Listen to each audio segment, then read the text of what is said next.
аламат болды ғой баягы 20-жылкы пандемия ошондо кеткен Элмирбек, Зайырбеке ошолорго арнагандары адамдын жүрөгүнөн орун ала турган нерсе болду. Кеченин ээсин апендинин кызындай мактаган түзүр сөздөр сүйлөнгөн жок. Анан эми убакыт көрсөтөт ким акын эмес. Саламатсызбы, урматтуу телекөрүүчүлөр, өзүңүздөр көргөндөй биз Кыргыз драма театрында турабыз. Азыр бул жакта Акжол Дооронбек уулунун Күн жана мен деген жакшы чыгармачылык кечеси өтүп жатат.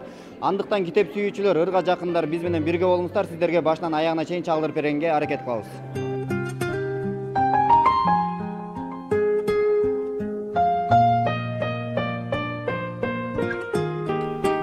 Алам түгөл жериң бейиш болса да, адамзаттын мұң арызы түгөнбөс.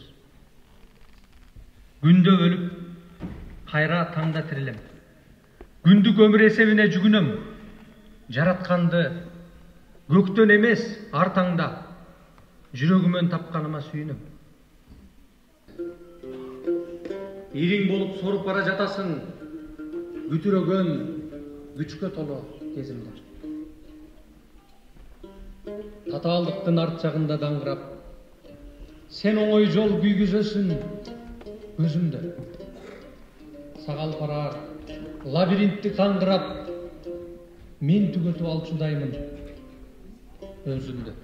Ырды чыдап угуу татаал, бирок бир да көрүшү чыгып кеткен жок. Баары тең уюп угуп, андан дагы кол чаап турган өзү демек жүрөктөн чыккан нерселер жүрөккө жетет дейт. Ошол Акжолдун жүрөгүнөн чыккан ырлар бүгүнкү көрүүчүлөргө жетти деп ойлойм мен.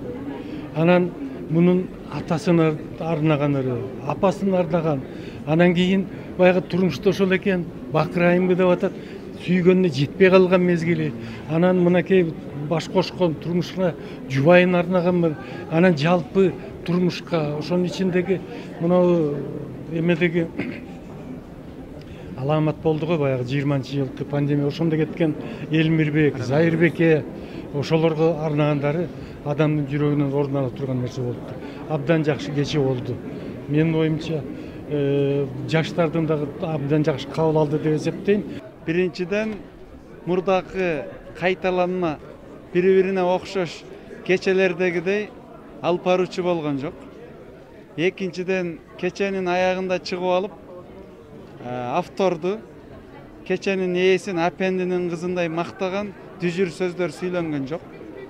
Үчүнчүдөн автор өзү ырларынын башында кыскача кириш сөз сүйлөп, ыры эмне экендиги жөнүндө айтып, анан өзү алып баруучунун дагы, акындын дагы, ыр окуучунун дагы милдетин аткаргандыктан бул элге аябай жакты. Төртүнчүдөн музыканын коштогондугу, обонду ырлардын ошол кеченин көркүнө көрк, сулуулугуна сулуулук кошкондугу. Бешинчиден эл көптөн бери поэзия кечесине катышпай суусап калгандыгы. Анан алтынчыдан билет сатылбай акысыз өткөндүгү менимче бүгүнкү кечеге бир жакшы эсте кала турган боек сүрттү деп ойлойм. Эми Акжол Дооронбек уулунун өзгөчөлүгүнө токтолоюн. Бул башка акындарга окшоп күндө ыр жазбайт, китеп артынан китеп чыгарбайт. Бул аз жана саз жазат. Анан көзүнө көрүнгөндө эмес, жүрөгүнө урунганды жазат. Мышыктай миолотуп көптү туубай, арстандай арылдатып бирди туйт.